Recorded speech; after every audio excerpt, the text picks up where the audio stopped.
Bye the way, are you Amit Sadh fan? Well, I know वो बहुत ज्यादा नहीं दिखते, but that is the beauty of OTT. And for that matter, फिल्मों में भी कई कैरेक्टर्स ऐसे होते हैं ना जो थोड़ी देर के लिए स्क्रीन टाइम शेयर करते हैं, लेकिन आप पर एक बहुत ही अच्छा इम्पैक्ट छोड़कर जाते हैं. I think Amit Sadh is one of those actors. तो भाई अमित साध पहुंचे सास बहू और साजिश के ऑफिस, और उसके बाद हुई ढेर सारी बातें.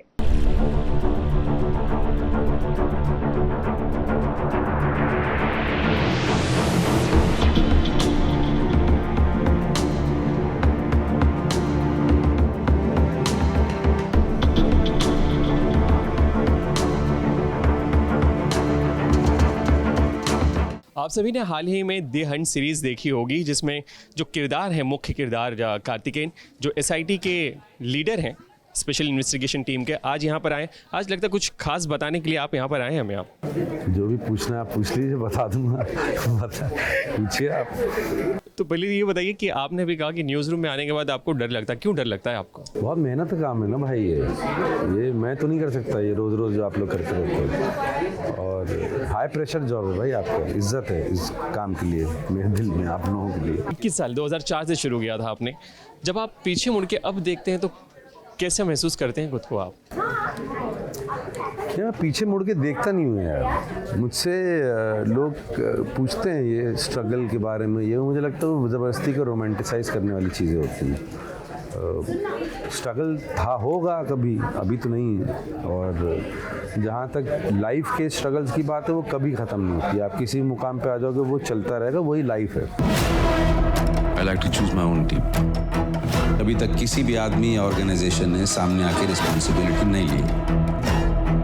द हंट सीरीज से मतलब काफ़ी लोग इसके चर्चे रहे हैं इस बार, और काफ़ी बातें भी हुई आपके किरदार को भी लेकर के, लेकिन एक थोड़ी सी ठेस भी रहेगी कि थोड़ा और ज़्यादा नज़र आते आप और स्क्रीन पर आप होते, तो इस पर क्या कहना? अच्छा हुआ आपने स्क्रीन पे बोल दिया. जी, बट इसके उत्तर में मैं यही बोलना चाहूँगा जो आपको स्क्रीन के पीछे मैंने कैमरा के पीछे बोला था कि ऐसा नहीं है. क्योंकि जब भी आप कोई फिल्म करते हो या सीरीज़ करते हो और वो ट्रूथफुली और ऑनेस्टली वो है ही इन्वेस्टिगेशन पे, तो सिर्फ एक आदमी के ऊपर बेस नहीं हो सकती है वो. क्योंकि अगर आप हिस्ट्री भी उठा के देखें तो जो कि शो में भी है, तो कार्तिकेन साहब ने एक स्पेशल अपनी टीम बनाई थी, और वो भी बहुत बड़े और अच्छे उम्दा ऑफिसर्स की टीम थी वो.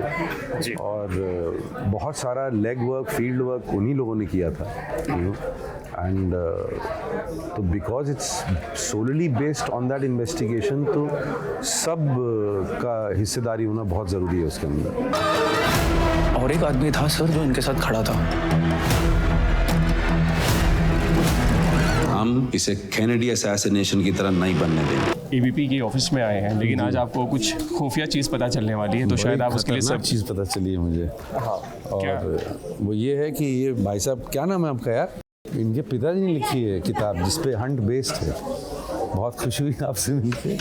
इन्होंने नहीं लिखी है, इनके फादर ने लिखी है. तो देख लिया तुमने हंट? मैं तो पापा के साथ ही बैठ के बुक भी पढ़ रहा था, but we all binge watched it together. तो फिर हम लोगों ने इंसाफ किया कि ना इंसाफी करी?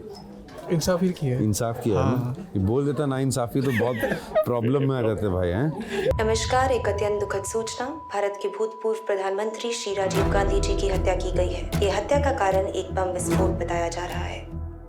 इसमें LTT का हाथ है. मैं आपसे ये जानना चाहूँगी कि आपके रोल मॉडल कौन है इंडस्ट्री में, जो जिन्हें आप अपना रोल मॉडल मानते हैं? इरफान भाई कमाल का काम करते थे. मनोज वाजपेयी हैं, बलराज साहनी हैं, नसीर भाई हैं, अमिताभ बच्चन हैं, बहुत सारे लोग हैं, बहुत सारे लोग. तो थोड़ा थोड़ा सबसे लेके उनकी मिली जुली खिचड़ी हूँ मैं. रेड 2 में जो आपका काम हमने देखा ना, that was very different from your other characters. लेकिन उसमें ना झलकियाँ कानपुर के किसी शहर के एक ऑफिस के एम्प्लॉय की बहुत हमें मिली. देखिए मैंने जो लुक रखा था ना, स्पेशली रेड 1 में, वो मेरे ताऊ जी के ऊपर रखा था। तो वो बेसिकली वो 20-1 मिनट लगाते थे बाल कंघी करने में और फिर अपनी मूछें ट्रिम करने में। वो पूरा उनका एक पूरा वो सेटअप होता था, सुबह उठ के ऐसे ऐसे देखना, ये वो फला। तो वो सब तो नहीं करने को मिला, बट वो फील मैंने वही रखा, क्योंकि थोड़ा डेटेड है शो, यू नो, और तो उस किस्म के लोग जो है ना अब हैं नहीं। तो वो मेरे पास अच्छा रेफरेंस था उनका। आपके काम को इतना लोग सराहते हैं, एक फ़ैन मोमेंट होता ही है लोगों के लिए। आपका सर फ़ैन मोमेंट क्या रहा है अब तक का? मैं एक्चुअली बच्चन साहब से जब पहली बार मिला था यहाँ आके, मैंने एक फ़िल्म करी थी खेर साहब के साथ, अनुपम खेर के साथ, बहुत साल पहले की बात है। फिर उसके बाद हमारी अच्छी बॉन्डिंग हो गई थी, तो उन्होंने इनवाइट किया जब अपना एक्टिंग स्कूल, पहला एक्टिंग स्कूल खोल रहे थे। तो मैं वहाँ गया, तो वो कुछ बड़ा सा गेट था, उसके अंदर एक चोर दरवाज़ा होता है, तो वो खोल के अंदर गया। बच्चन साहब खड़े थे, खेर साहब के साथ बात कर रहे थे, तो मैं डर के बाहर ही आ गया वापस। मैं कैसे मिलूँगा यार। और एनीवेज तो गया मैं अंदर, तो खेर साहब ने नॉटिली मिलवाया मुझे, बोल के कि अमित जी ये भी अमित हैं। तो बच्चन साहब ऐसे आके खड़े हो गए, अरे भाई क्या बात है यार, आप भी अमित, हम भी अमित, मज़ा आ गया मिल गया आपसे। तो मैं सहम सा गया, हाथ पैर फूल गए थे मेरे, काँपने लग गया। वो अच्छा बहुत प्यारा फैन बॉय मोमेंट था कि बड़ा ही उनको देख के हुआ, उनकी फिल्में देख के। जैसे कोई हिस्टोरिकल इंसिडेंट्स या कोई कैरेक्टर जो आप एक सीरीज़ करना चाहो जिसमें आप एक प्रोटैगनिस्ट हो? बाकी एक्टर्स की तरह मेरे भी तमन्ना है कुछ पीरियड ड्रामा, यू नो, अपना हिंदुस्तान जो इंडिपेंडेंस से पहले था वो कैसा होगा, यू नो, इस तरह की चीज़ें करने का मन तो करता ही है। और एक आदमी था सर जो इनके साथ खड़ा था। हम इसे कैनेडी असैसिनेशन की तरह नहीं बनने देंगे। आपकी फर्स्ट जॉब क्या थी और आपको कितनी सैलरी मिली थी? 11वां महीना था मेरा मुंबई में, और मुझे लीड में कास्ट किया गया था। महिमा चौधरी हीरोइन थी मेरी, अनुपम खेर भी थे उसमें, एक बहुत पुराने एक्टर रंजीत चौधरी। वो गाना है ना, उठे सब के कदम देखो रम, उसमें नहीं वो ऐसे फ्रिजी हेयर वाले एक जवान से लड़के होते थे, वो रंजीत चौधरी। वो आई थिंक अब न्यूयॉर्क में ही बेस्ड हैं, वहीं रहते हैं। और वो थे, सुहासिनी मुलाई जी थी। बड़ा अच्छा सेटअप है, तनुजा चंद्र डायरेक्टर थी।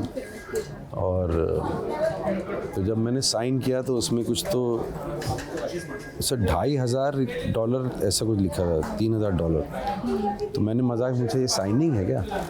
पूरी फिल्म का है। तो मुझे पता चला पूरी फिल्म का है, यू नो। तो मैंने कहा नहीं ठीक है कोई बात नहीं। चलेगा, पता चला निकाल लिया फिल्म से बाहर, है ना।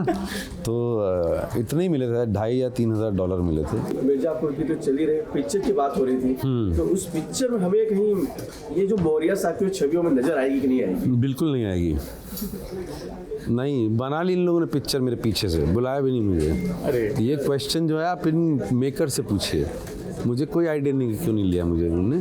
वो गुरु जो है मेरे बहुत अच्छे मित्र हैं, जो डायरेक्टर हैं, मैंने एक बार पकड़ लिया था, कहीं मिल गए थे मुझे इधर उधर बैठे हुए। तो मैंने उनसे ये क्वेश्चन पूछा था मैंने, बट उनके पास कोई जवाब नहीं था। वो बहुत चालू आदमी है, वो ही करके निकल लिए।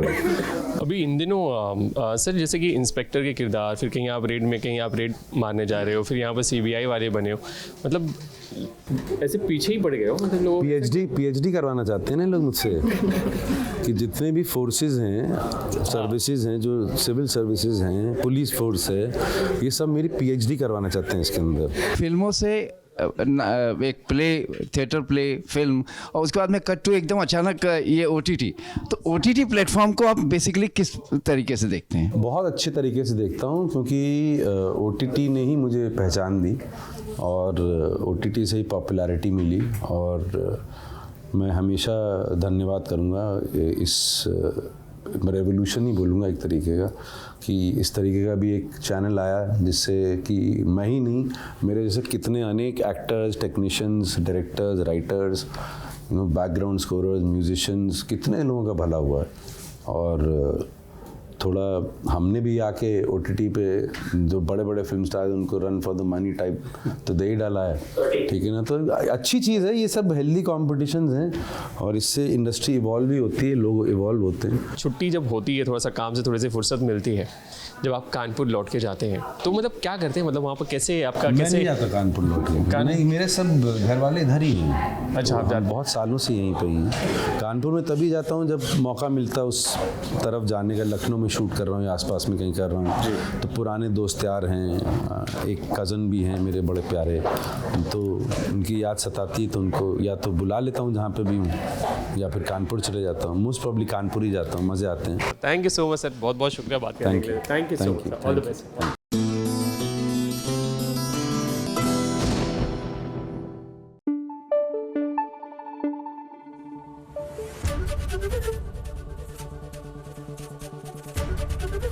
ABP न्यूज़ आपको रखे आगे।